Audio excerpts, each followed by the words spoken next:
Good evening friends, welcome to Raja Reddy blogs. నేను ముఖ్యంగా తెలియజేయడమేమనగా ఎవ్వరు కూడా వీలైనంత వరకు ప్లాస్టిక్ వినియోగాన్ని తగ్గించండి.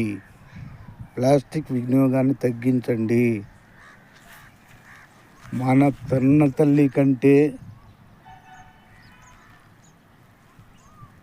ముఖ్యమైనటువంటి మన నేల తల్లిని మనము ప్లాస్టిక్ వినియోగం ద్వారా ఆమె ఆరోగ్యాన్ని పాడు చేస్తున్నాం.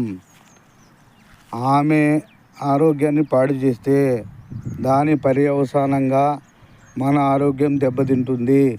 దయచేసి మిత్రులారా, ఇక్కడ కూడా వీలైనంత వరకు ప్లాస్టిక్ వినియోగాన్ని తగ్గించండి. ప్రత్యామ్నాయ మార్గాలను ఆలోచించండి. అలాగే వాయు కాలుష్యాన్ని తగ్గించండి. చిన్న చిన్న దూరాలకు సైకిల్ లేదా నడకను వినియోగించండి. లేదు, ఈవీ వెహికల్స్ ప్రిఫర్ చేయండి. దయచేసి వాయు కాలుష్యాన్ని తగ్గించండి. దాని పర్యవసానంగా ఈనాడు ప్రతి చిన్న వ్యక్తికి, చిన్న పిల్లలకు కూడా శ్వాసకోశ వ్యాధులు, ఇబ్బందులు జరుగుతున్నాయి.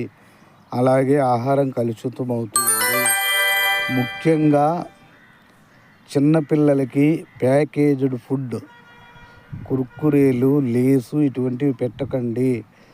అవి ఎక్కువ రోజులు నిల్వ ఉండేందుకోసం దానిలో ప్రిజర్వేటివ్స్ అనే రసాయనాలు కలుపుతున్నారు.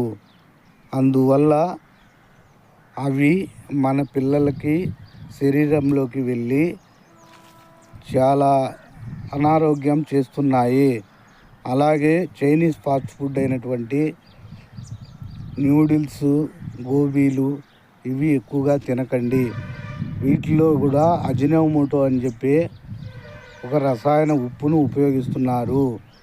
అది రుచికి బాగానే ఉంటుంది, కానీ దాని పర్యవసానం ఆరోగ్యం దెబ్బతింటుంది. ఒకసారి ఆలోచించండి. వీలైనంత వరకు ఏ ఫుడ్ అయినా ఇంట్లో తయారు చేసి పిల్లలకు పెట్టే విధంగా చూడండి. ముఖ్యంగా పిల్లలకి మొబైల్ ఫోన్స్ ఇవ్వకండి. పిల్లలు మానసికంగా దెబ్బతింటున్నారు. వాళ్ళను వీలైనంత వరకు ఆటలాడించండి. శారీరక, మానసిక ఉల్లాసాన్ని కలిగి ఉంటారు. పిల్లలకు కాస్త టైం ఇచ్చి ప్రేమగా మాట్లాడండి. మనిషికి మధ్య అంతరాలు లేకుండా ప్రేమగా మెలగండి. దయచేసి మిత్రులారా,